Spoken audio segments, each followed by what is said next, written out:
but I see morality as a temporary configuration of ethics. That is, ethics is a flowing stream. It is erotic. It is exotic. It is bodies without organs. It is Brownian motion, right? It doesn't cohere into identity. There are no rituals with ethics. Ethics has no viscosity.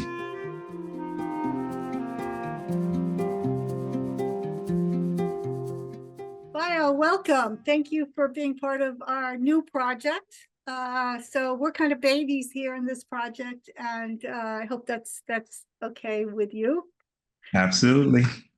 We're here to talk about, or to talk with, that might happen, or to speak as these two enigmatic characters, Eshu and Coyote.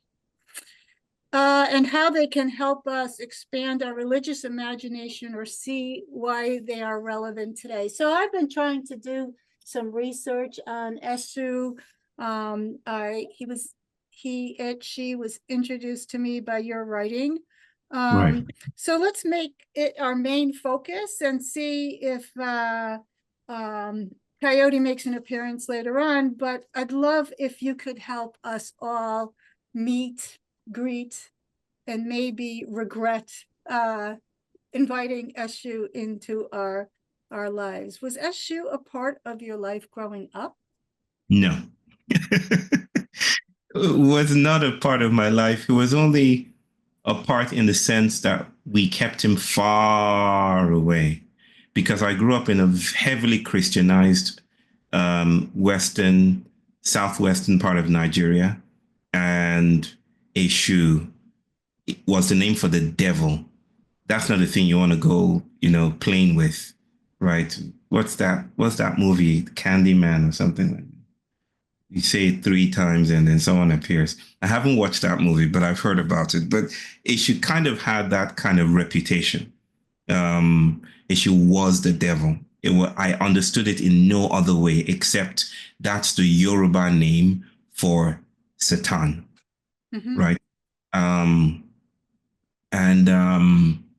Things started to change when I think in my years becoming a lecturer and exploring decolonial philosophies and other liberation theologies and basically Yoruba cosmology, I paid a closer look, and to my shock, I realized that there's this dude behind this name that he didn't have 2 horns. He had nothing to do. I wouldn't say nothing, because there are lines everywhere, there are traces everywhere, but it seemed like the name, the devil, was imposed on him. Right? But the more I got to know him, and I should say that my reaction to that was one of outrage. I was like, wow, no one told me about this. I wish I knew that the name Eshu described a being who traveled across the Atlantic, who lives in various Afro-diasporic spiritualities today, who is the technology of apophasis and being spirited away. I loved that. And the more I got to know about Eshu, the more I realized that Eshu wouldn't really care about the name devil. He'd be like, interesting, let's explore that. Like he's not going to be bothered about identity, because Eshu is onto fugitive. But I'll stop there for now. Yeah. And that was what I was surprised when I was reading this book, is how, even though they You got it. Yes. You got the book. Sorry, I'm supposed to be. I got it when I was reading your Black Lives Matter, but to whom? And so, but what I was surprised about was,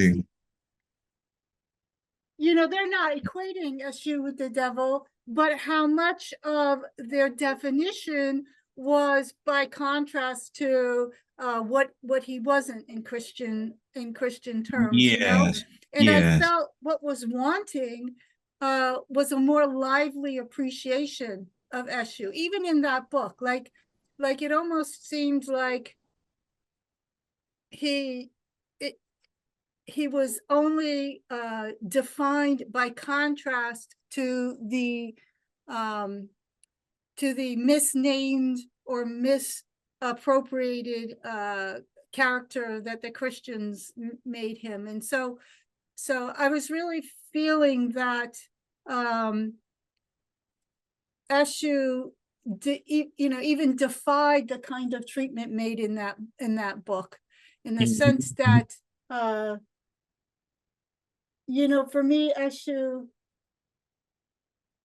and we're just talking about religious imagination. I don't want to say that I don't know who Eshu is, but from your work, it to me, there was more of, like you said, like this procreative nature versus, let's say, replicator nature. I mean, he doesn't replicate the archetypes in the past.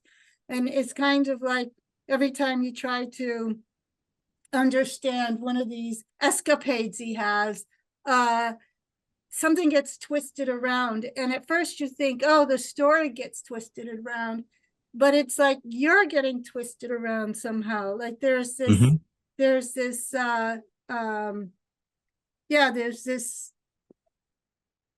kind of your spine gets twisted around. So your spine is like this and your head's like that. And I don't know,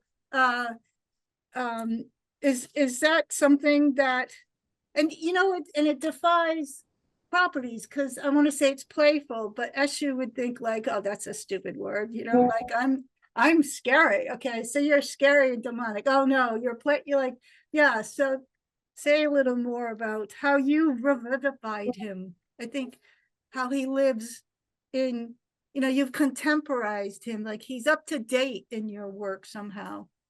Right. Something tells me that Eshu is always out of date, right? Always out of whack, because Eshu cannot be, in my view, in my humble opinion, centralized, right? There is even a saying that I've repeated often. The Yoruba people say, Eshu, come close, but not too close, right? You can't go to bed with this guy. You wake up with fleas. This is where coyote comes in, right? You cannot afford to have him in the house. He lives at corners, at crossroads, at thresholds, right? Which already tells me that there's some kind of apophatic theology at work with regards to Eshu. So that in a sense, we cannot speak about him, it, her, them, as if there are precise definitions to be applied to this phenomenon. Instead, we can only know it by moving away from it. You don't look through the eyes of clarity. You don't seek steady borders and boundaries. The fuzzier things get, the more we appreciate Eshu, right? So this is the reason I hear you saying bending the body and all of that. That's exactly how I would come or write about or think about Eshu. That you see Eshu not at the end of the line, but in the mangle, in the Gordian knot of confusion. That's how you see Eshu, clearly through opacity, right? There's a saying, several sayings, one Odu, which is the poetic verses of the Ifa scripts. One says, Eshu throws, you must have seen it in that book. You must have seen it in that wonderfully glorious book that I sought for many years. And I'm somewhat angry that you just got it like that, because Bonnitta, I looked for this book for a long time. When I heard about it, I'm glad you have it, though. I'm glad you have it. I'm kidding. There's a saying. One says,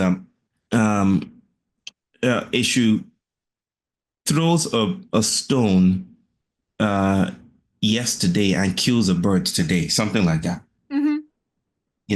The time doesn't work in a unilinear, direct fashion with him. Eshu lives in the king's palace, but it's too small for him. And so he relocates to the seed kernel. And now he can stretch himself. It's space-time is not what The usual coordinates don't apply to the phenomenon. And that speaks to the idea of apophasis, the apophatic entanglement of things, that if we look for steady descriptors, if we look for steady borders and boundaries, we're missing the point. But in missing the point, Eshu shows up, because Eshu is about straying away from the known or the familiar. You know, two things that Eshu exposes is language and then ethics. We'll talk about those. But one of the things that's interesting is these two comments you made, like Eshu doesn't have linear cause and effect, and big things fit inside of small things. Like you know, these what Whitehead would then say are concrete reifications, you know, misplaced concreteness, right? So that the whole universe nature can fit inside us, and we're inside nature, because one is not bigger and one is not smaller. And so what's interesting is that this intuition of the problems with using you know, simple concrete relations in the spiritual or religious imagination has been known for a long time, right? So I just, and you know, there's always the question whether you're kind of forcing a modern interpretation back. We'll just kind of ignore that. I just see a lot of very contemporary like process philosophy, and the kinds of things we're understanding today in the quantum world do work more like this strange, it's not a distortion, but permutations, continuous permutations of reality. And I loved what you said about centrality, because it's the same again when, like in the quantum world, if you try to measure and take the direction at the same, if you try to get too close, if you try to pinpoint something, if you try to isolate the variable, then the whole thing goes wrong. So this notion of how do we maneuver in this kind of time-space dimension is prefigured by someone like Eshu, or the understanding of Eshu. And I just want to say that because I think that this, we're going to, you know, the background of this is religious imagination, and it's much larger than the scientific enterprise. You know, it's where we break free of these kind of more simpler frames that we use to get along every day. You know, I don't want Eshu to come between me and when I plug something into the wall, I just want it to be, you know, simple. So yeah. So let's talk about language. And I want to go try to really dig in, because a lot of people will say, oh, the problem is we have a dichotomous language, subject, object, it's interior, exterior. But the problem is, even people that know that, and then that try to resolve that dichotomy, they're sitting in this, like, let's say they're trying to resolve the us versus them dichotomy. And that seems to be working in here. But then if they zoom up, they realize that that's just an us, and then this is a them. Like, there's kind of this fractal thing where we keep getting sucked into it. Like, we'll repair the dichotomy here, and then we, so how do we work away from that tendency of ours? How do we work away from the tendency? Well, I don't know that it's left to us, sister. And I don't know that it's left to us to do that. When you ask that question, I'm immediately drawn to the dilemma of ants in a death trap, in their pheromonic incarceration, where they go around in a circle and they cannot break away from it. Maybe they have questions about how to break away from this circle, folks. Like, we've been marching for days. Home isn't getting closer. But there's this motivational speaker named Tim Robbins of the Ant World that keeps on telling us to keep on marching. But we're not getting in closer. So we need to break away from this panopticon of sorts. Uh, and unless something outside of that framework intervenes, a tree branch falling to the ground, an errant naughty kid, or toddler rushing into it, they will keep walking around in circles and die in their exhaustion. So this is where issue comes in again, that binaries are not some things we create. We don't create dichotomies. Our language and our philosophies might predispose us into thinking that we invented binaries and our languages are, just reflections of our genius. Mm-hmm. And we're just trying to get away from the accident of this genius. Like, oh, what did we do? We made binaries. How do we get out of it? But no, I think language is ecological. It is the vocation of post-human arrangements and socio-materialities, a milieu that already includes humans and their others. So language is not what humans have. Language is what an ecology is doing, right? Mm-hmm. So if our language is becoming more and more concretized as a dichotomized structure, then it reflects our changing landscapes, the technologies, the food we're eating, the way we greet each other, maybe the interactions we have with other kinds of animals and creatures and critters. That is creating the languages that we have. It's cultural, it's socio-material, it's philosophical, it's spiritual, it's all these things and more, right? That's why, in a sense, I keep on harping upon the fact that we're stuck, right? And we will not snap our fingers and get out of it. This is where a situating of a politics that is attending to cracks, and cracks are the sensorial apostasies, the openings in the field that might allow us to cultivate new kinds of ethical arrangements that move away from binaries in their exhaustion. I also want to add that that doesn't mean binaries are bad, mm-hmm. right? They're technologies of settlement. It doesn't mean, and bad is not the word I'm looking for. I don't think the word is invented yet, but it doesn't mean it's inherently evil, maybe to say. It's just that we are noticing that it isn't doing much in the world anymore. It isn't, it's not prolific. It's prolific in sustaining very troubling realities, but it isn't really breaking into new kinds of things. So we need a third way. We need a transversal nomad to walk across our landscapes and disturb everything. So I'm hearing you say that binaries can't break out of themselves the same way the ants can't break out of their pheromones. And if we put binaries in language in center stage and talk about it, that can't break out of it either. There's right. So and then what I heard is that there are forces at play that are not language like. I mean, they could be language, but not like human language like, where there are opportunities. And those opportunities, if we could walk toward them or walk into them or walk with them, seems to, just riffing off of what you said, seems to, right. If we paid attention, we'd see, oh, I haven't experienced this in a binary form. That's interesting. Like if we paid attention, it's not a need to pay attention. And so it's that kind of action logics, that kind of perceptual space that that is in the direction of the unstuckness. And so like a baby falling into the ant pheromones. But right.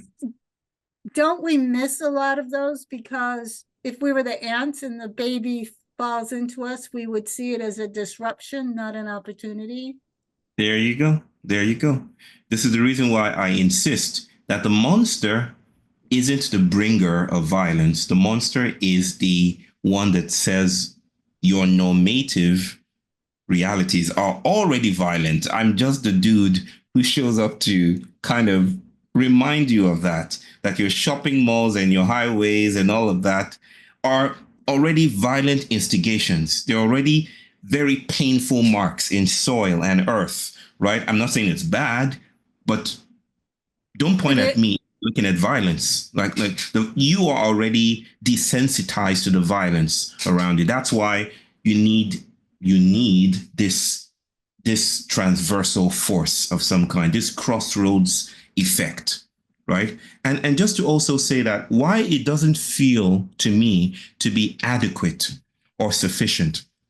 And I couch this remark in a larger container of considerations that notices that insufficiency is how reality functions, right? That reality isn't pre-made or pre-existing or made to order, or already solid things in their independence. That it's love is in some form insufficiency, right?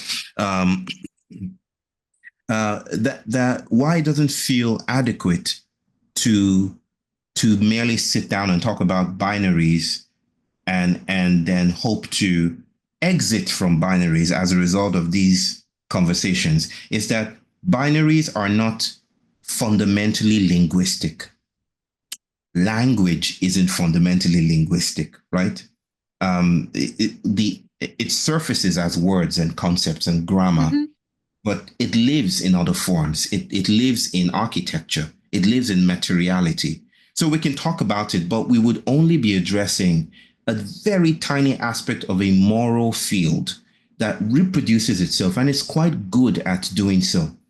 So when the Bible says we are up against principalities and powers, that tehomic, I'm borrowing from the Jewish idea of this primeval force, that idea that it's not about people and changing minds, which is fine. It's about the shape, the geometry of experience, which I often imagine as a mycelial force. It's about the shape of experience shape shifting to accommodate new kinds of thoughts, new kinds of affect, and new kinds of subjectivities.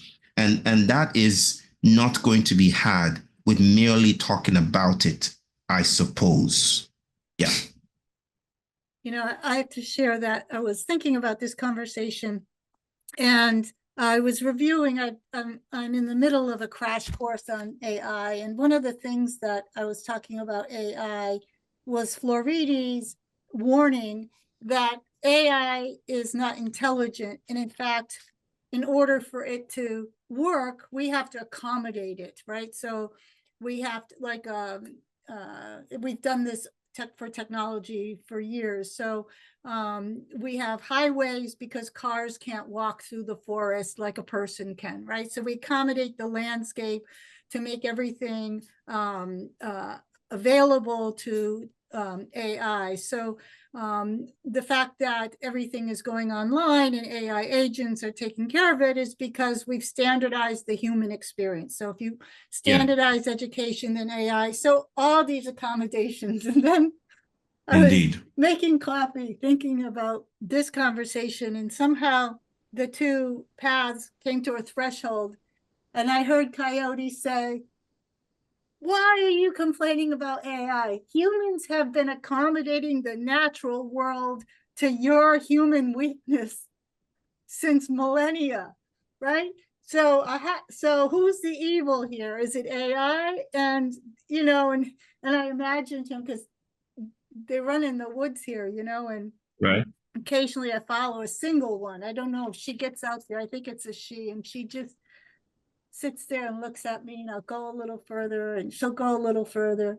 And so I imagined her just saying, you've just changed all of nature to accommodate your own weaknesses, and so what I hear you saying is this is just reality. Is it good? Is it bad?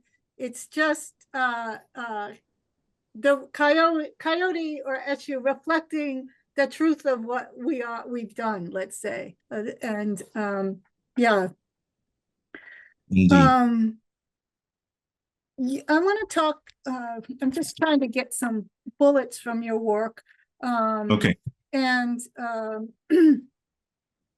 want to talk about post-activism. Yes.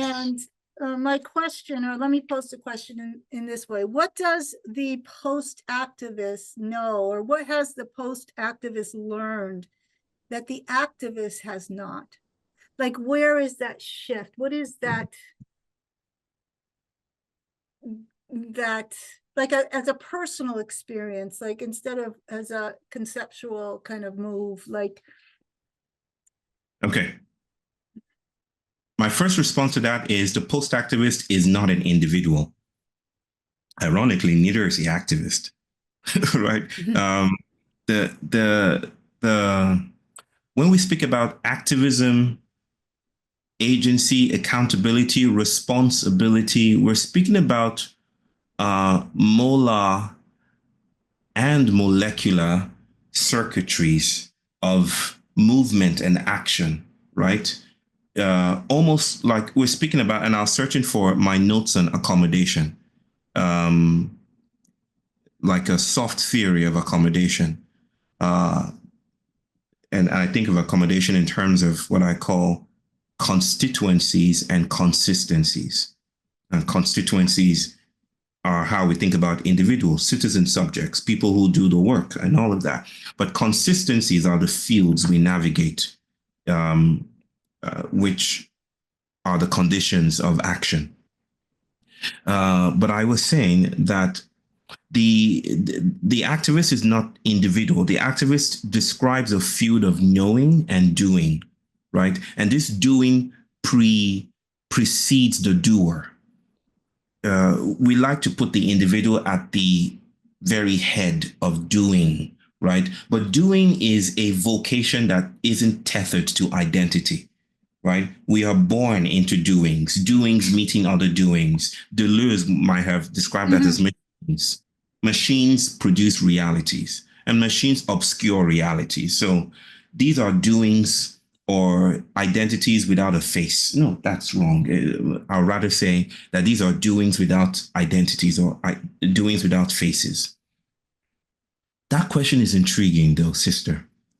What does the post-activist, now reframed not as a skill set or a person who has attended Bayo's class or something, right? But as a moment, as a small, possibly infinitesimal crack in the ongoing production of subjectivity. What does that know? What does that intuit? What is that gesture touching that the activist in the normative goings in and goings out hasn't held space for? I would say that it is that goodness isn't working. And let me put it in stark terms. I think morality is racial. And I say this as a member of the global South, that a lot of what we think of as good versus bad is situated in a field of doings and moving about and creating together that can become carceral in itself. This is how I often talk about care becoming carceral, right? That the forms of care we proliferate can become a form of incarceration. And I'm actually describing morality. Morality is a holding structure. Morality is settlement. Morality is justification. We justify by digging deep into the ground, literally how justification works. We want a foundationalism to create more room for us to create more virtue, which can be converted into value, right? The post-activist knows that sometimes morality as a framework can become the very thing itself that is problematic. And so when I talk about post-activism, I'm speaking about ethics and morality. And I just want to make some carefully nuanced distinctions here in how I see morality and ethics. I see morality as a temporary, for conversation purposes. How time plays into morality is another thing to talk about. But I see morality as a temporary configuration of ethics. That is, ethics is a flowing stream. It is erotic. It is exotic. It is bodies without organs. It is Brownian motion, right? It doesn't cohere into identity. There are no rituals with ethics. Ethics has no viscosity, right? It is just, right? But morality, on the other hand, that made you smile. Morality, on the other hand, is the viscosity of ethics. When it takes a shape, a form, it's entrained into a pattern, whether it's white modernity or beheading people in the Aztec civilization. That's a morality. It's a moral structure, and it has taken a temporary form. The post-activist notices the need for ethical disruption. Eshu is a prime example of a post-activist, right? He didn't challenge the transatlantic slave trade in the ways that his brother gods and his sister gods may have done. He didn't champion victory. He sailed with the wound. The wound was opened. Everyone was trying to heal it, to close it down, right? The baby in the ant circle, right? Instead, this dude sailed with the slave ships. He went with the slave ship. That is following the line of flight, the Deleuzian line of flight. It's chasing incomprehensibility and staying with it long enough for other kinds of patterns to emerge. That's what the post-activist knows, that if we try as much as possible to be good white allies, it still wouldn't challenge the shape of whiteness. That whiteness has never been white people, right? Right. It is the shape of experience. So let me deconstruct that a little, and then you can color it back. All right. So I want to slow down a little. I have looked at these concepts as ethics, values, norms, morality for a long time. Yeah. And the interesting thing is, early on, all my friends are developmental psychologists, and they all have these theories of value hierarchies. And I've always been very suspicious, if not an outright critic, of any kind of values hierarchy. It seems to accommodate, the person who's creating the model is obviously at the top of the values hierarchy. But a couple of things, and then I'll come to a question, an answered question. Now, I think we use our terms a little different, but when I think about values,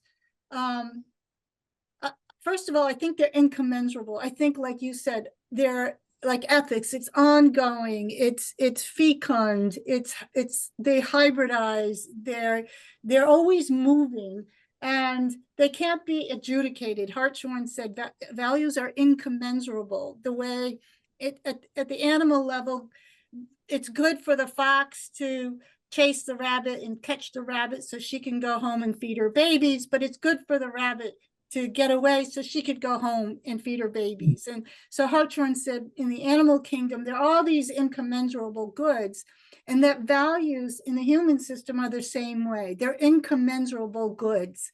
But they're so highly context dependent, and values are not all goods in all contexts, right? So it's good to not steal things, but if your wife is dying and you don't have money to buy the medicine, then maybe you make an exception. So this is the fecundity, the entanglement, the Eshu-like field that I think of values. And then I think of justice, and this is what I would say most activists, not today, but coming, at the last 10 years, let's say, people were more interested in justice, which is a system which can put a measure on something. So if I steal $10,000 for you, then that can be adjudicated. Okay, it's $10,000 back. So reparations, the language of reparations, compensation, remuneration, this is all for me in the domain of justice. And depends upon something very colonial or it's very computational. It's very it has a fault in it, an error in it, that these things are measure like, I think. And of course we want, if someone steals $500 from me, we want a court of justice, but we shouldn't get that confused with like the ethical domain, which has its own kind of livelihood. And now, when you said the activist is not an individual, I'm wondering if we could think of it as in the activist field. There's a constellation of relations, and some of those relations are language, and some of those relations are conflicting relations, and some of those relations are kind or collaborative relations. And I'm wondering if this is a question that it just came up, and I'm wondering if you could see some change in terms of how those relationships are constellated from a Deleuzian sort of way, or is it in terms of a structural architecture. I know that's too concrete, but what do they become more fluid? Do they become blind to identity, maybe? I mean, what is so identitarianism is subtracted from those relations, and maybe this is right. and yeah, so could we think about it in that way? Could we think about it in the ways of could you say more about that in relations, because that's how I'm thinking about it, right? In terms of relations, are you saying that we think about it in terms of the individual, or no, I'm trying to make that move that you did, that both activism and post-activism is kind of like a many-headed hydra, right? But the hydra moves. And so something like in a post-activist sense, I don't have a ledger. So if there's a potential relation that's forming, I don't put it in a category. It's kind of like I allow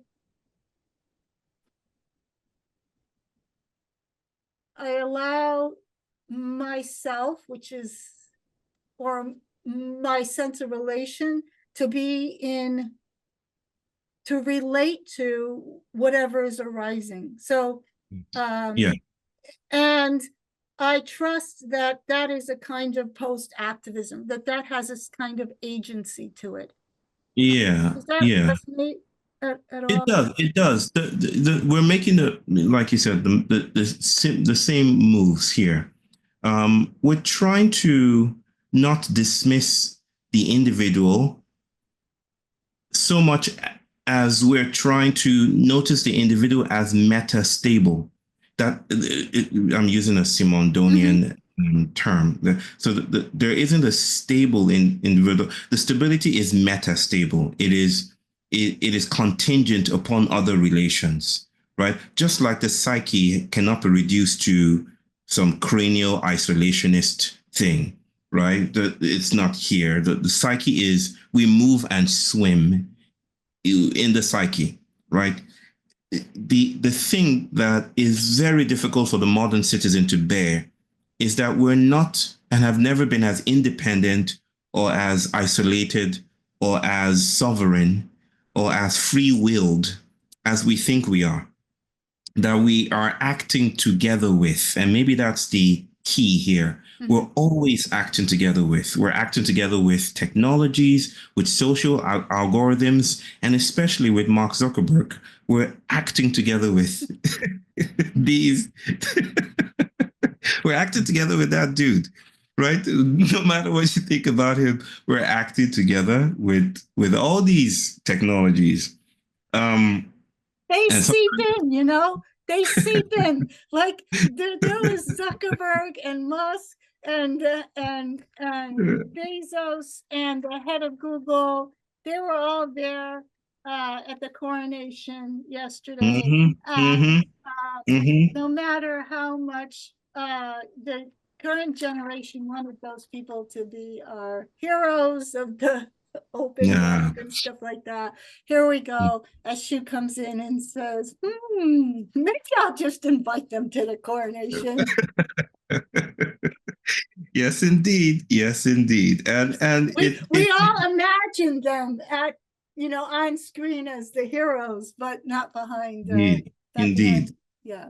To think that there was once a time when, you know, well, I don't know if there was a time, but you would think that pedestrian sensitivities to extreme wealth, and that's another conversation, would materialize into protest or another form of maybe storming the Bastille, American version, right? But freedom now articulates itself as this extremity. It's Elon Musk standing behind the presidential seal and doing what he does. Whatever he does, it's fascinating that freedom becomes a source of coercion, right? And that turns the empire's thesis on its head. That no, you're championing freedom, the land of the free. Well, freedom is now your slavery.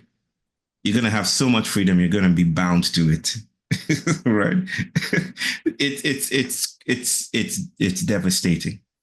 And we have to laugh because it is devastating. But where were we, sister? We're talking about something else the about relations and post-activism. the But we can relations. move on if you would like.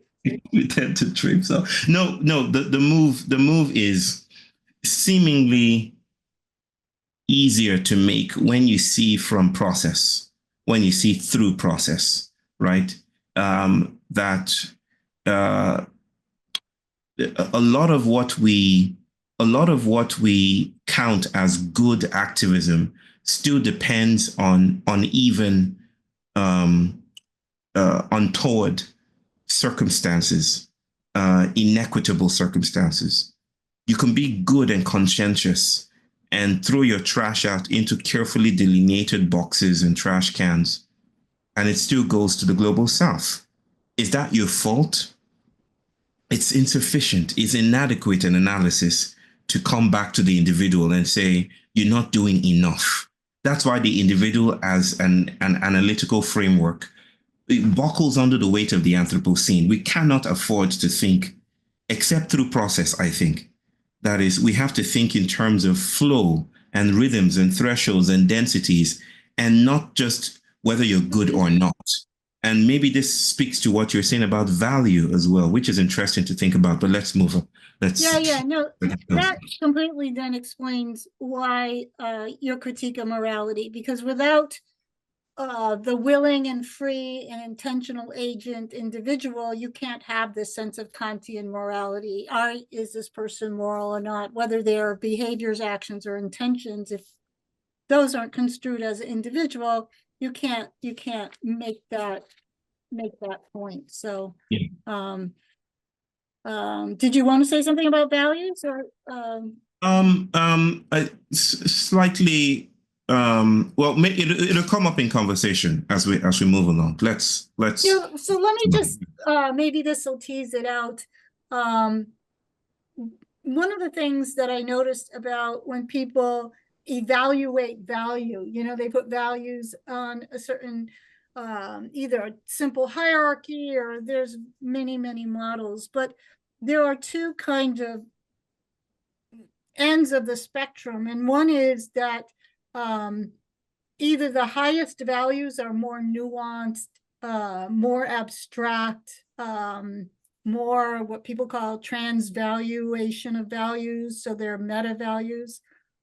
But there's also this arguments that are made for the more real values, or the word highest is problematic here, but the more important values are in the other direction, that they're foundational to like evolution. So you hear about, Jordan Peterson's lobster is going to show off, and values getting laid or something like that. And so what's interesting to me is that you have these two complete opposite movements that try to justify which values are the most significant or the most foundational to, let's say, a civic or a moral society.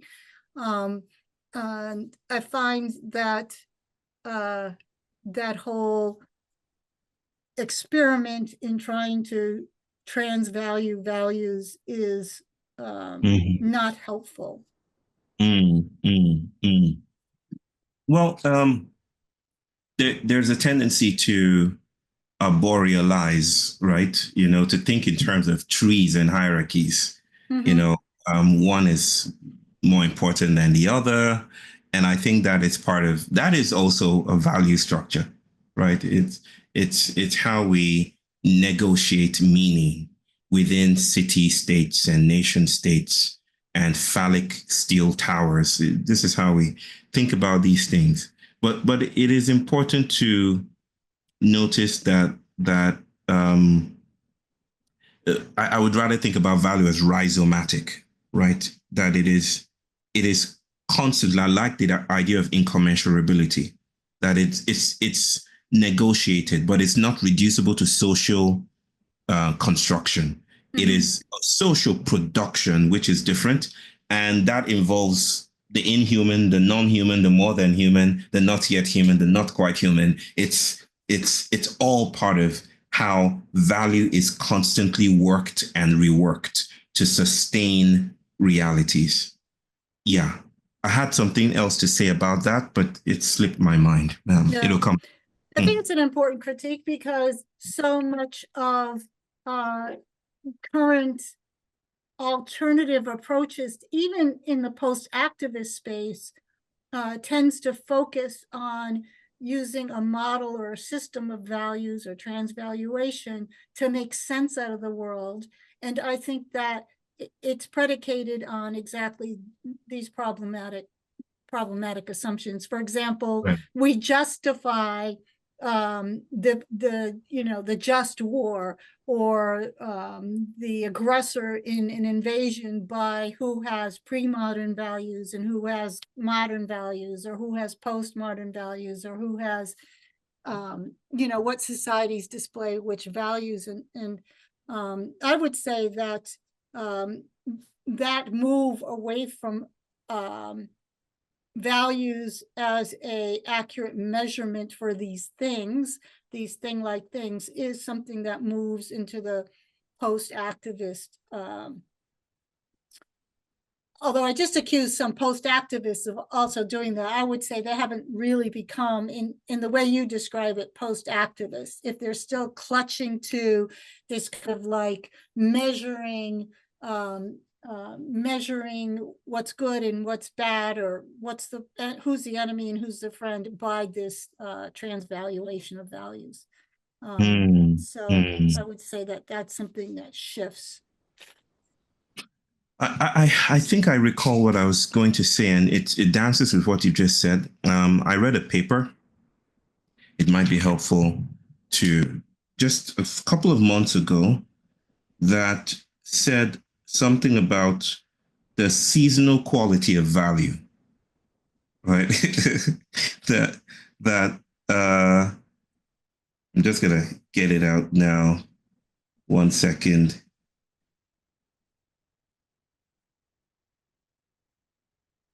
If I can find it.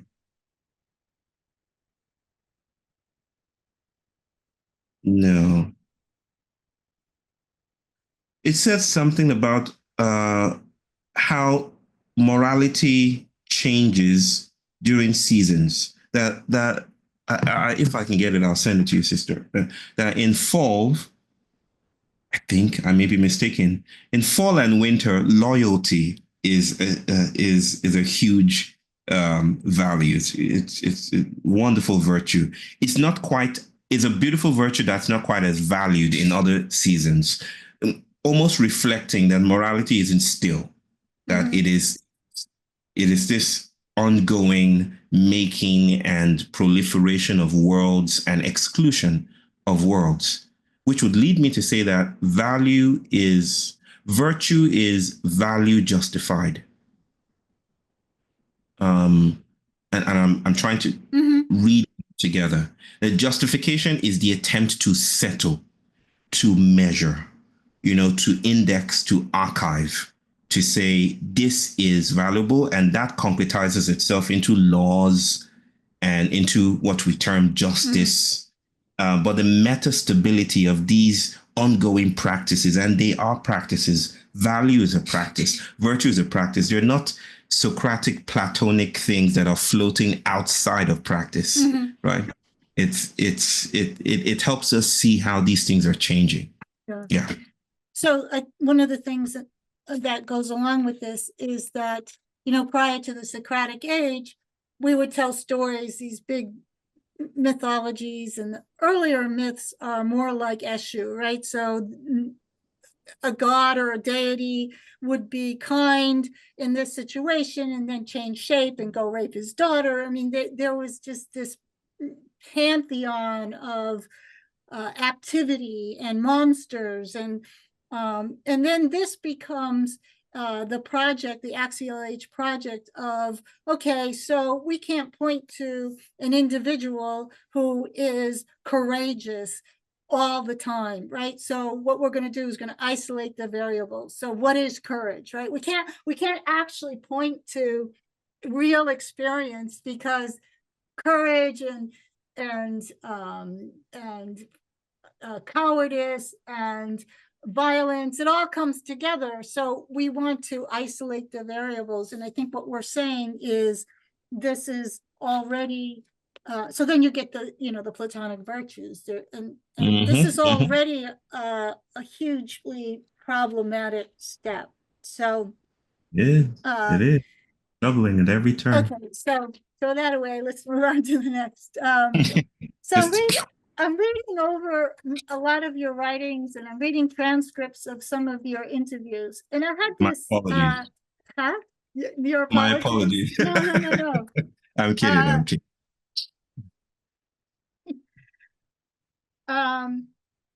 So you wrote the monstrous is not an individual; it is an assemblage.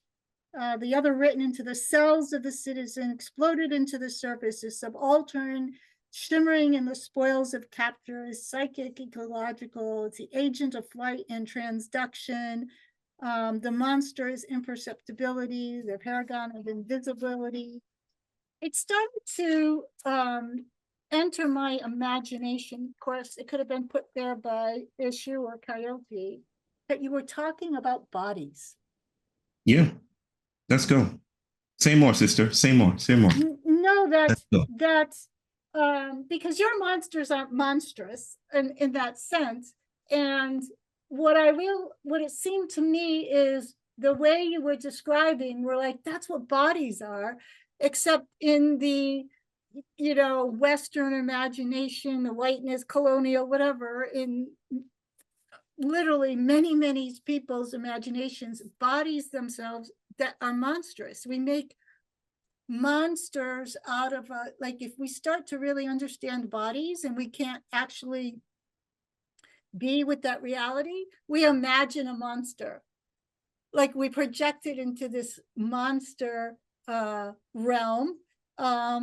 So for example, like bodies get completely metabolized into the other, right? So we make ourselves out of others, and then we die and we become completely metabolized into other things, other molecules, other worms and stuff like that. And so that's what a body does, let's say.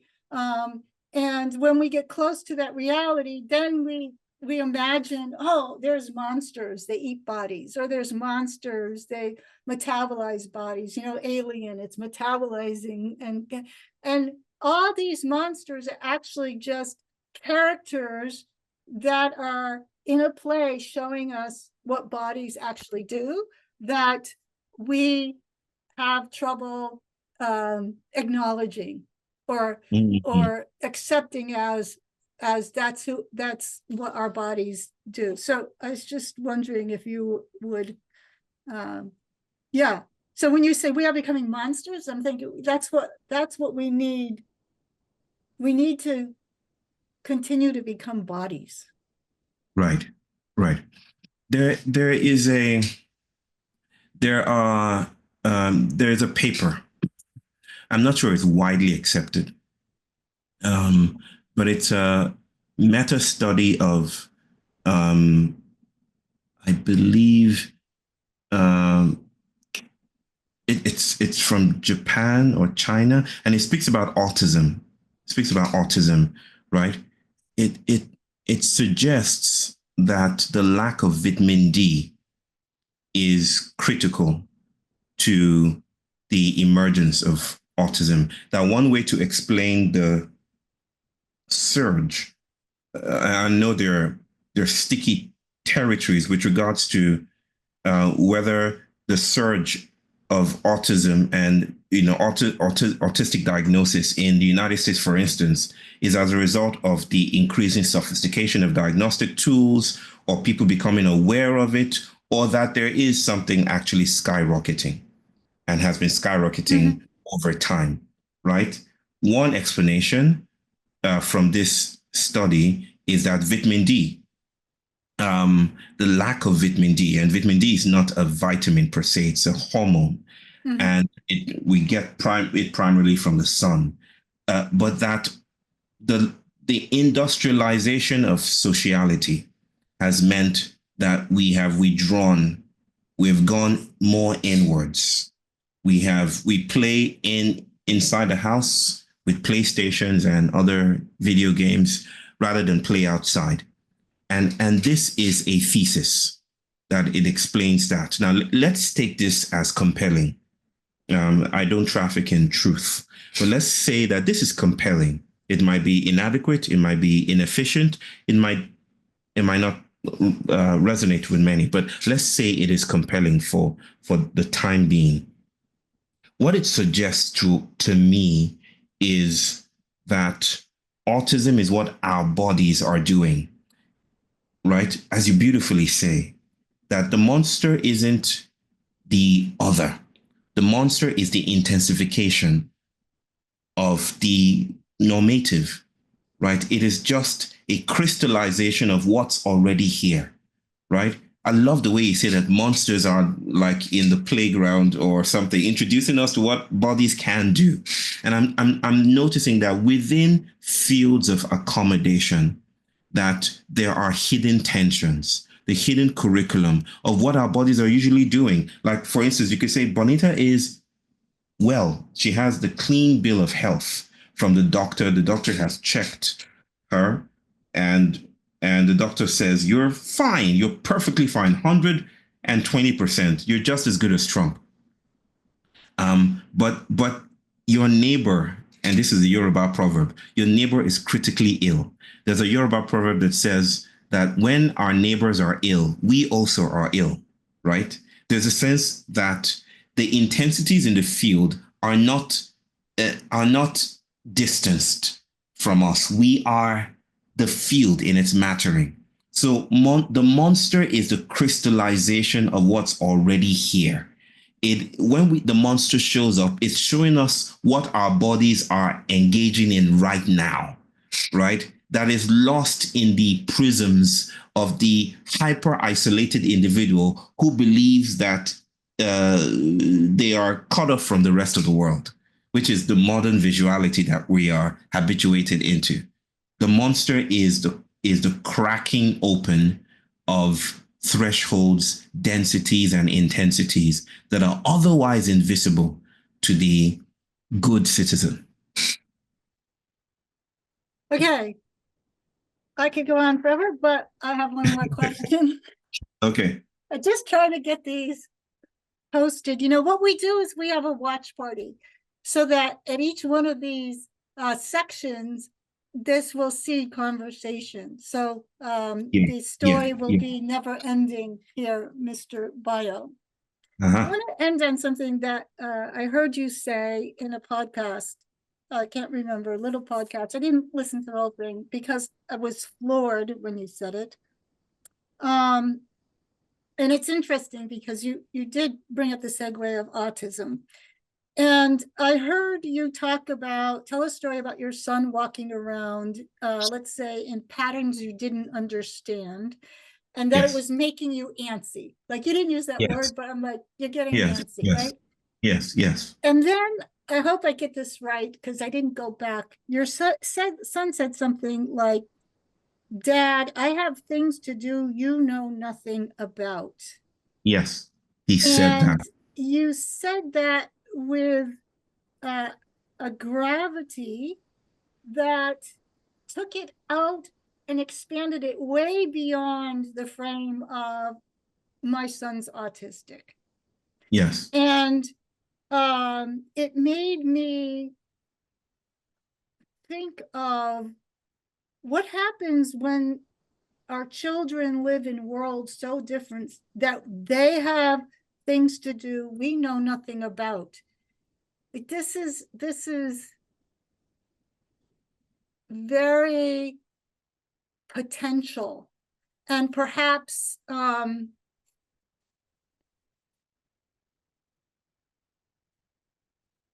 it was like he was speaking Eshu. Eshu was saying, oh, Bayo, he has things to do, and kind of flipping you away that you know nothing about. I found this extremely important, and I thought it was a reflection that the conversation on the podcast kind of moved on. I think you moved it on. But I think that this is part of what you're saying. Like, you didn't dismiss it. And it's not only because the words themselves, when, like I say now, have a gravitas, because in a different context, he could have still been annoying. You're like, what is he talking about? Like, whatever. And I don't know if you'd want to speak a little bit to that to end this conversation. I thought it was, I don't even know what to say about it, extremely profound experience and expression. Right. It might be a good thing here to butter up this exit with speaking of the telepathy tapes. You've heard of them? Just recently, yeah. Just recently. I haven't gone through the episodes. I've listened to a few, actually just 2 episodes. It's controversial. Of course, a lot of the controversy created by what looks like the assault of establishmentarianism, right? To catch it and, almost like this is fugitive knowledge. And it's escaping the plantation of official knowledge, right? Facts. And the plantation sends its dogs, and this is not pejorative. I'm speaking metaphorically, to get the knowledge back, to tame it and put it back in the family way, the family business, right? And it speaks to our notions of science. I'm not about to get into that, what science is doing, if science is the final arbiter of truth, or if it's also historical, culturally situated, and just as grounded in power and morality and a lot of troubling dynamics, right, as any other knowledge claim. But the reason I bring this up is because one episode I listened to had to do with, and for those who don't know this is an exploration of telepathic autism. It had to do with this young man, 16 years old, that I think it was episode 4, who enters telepathic chat rooms, so to speak. And the way that they get this is through the way that this is reported back to them, because these are non-speaking autistic kids. The way they get this back is by facilitated communication. And there's a whole eruption around facilitated communication.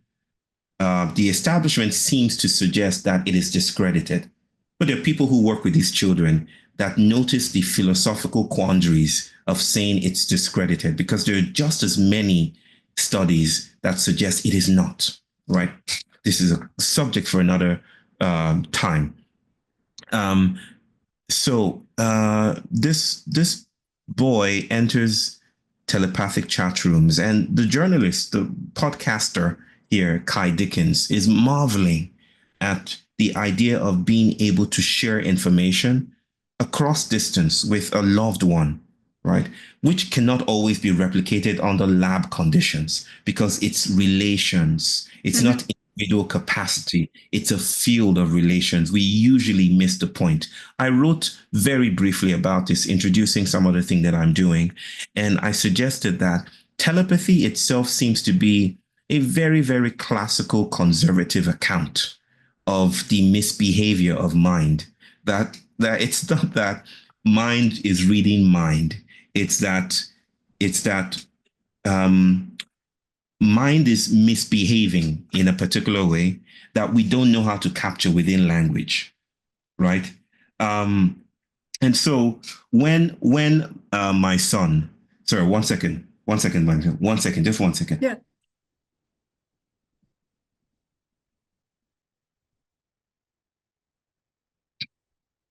Someone came in.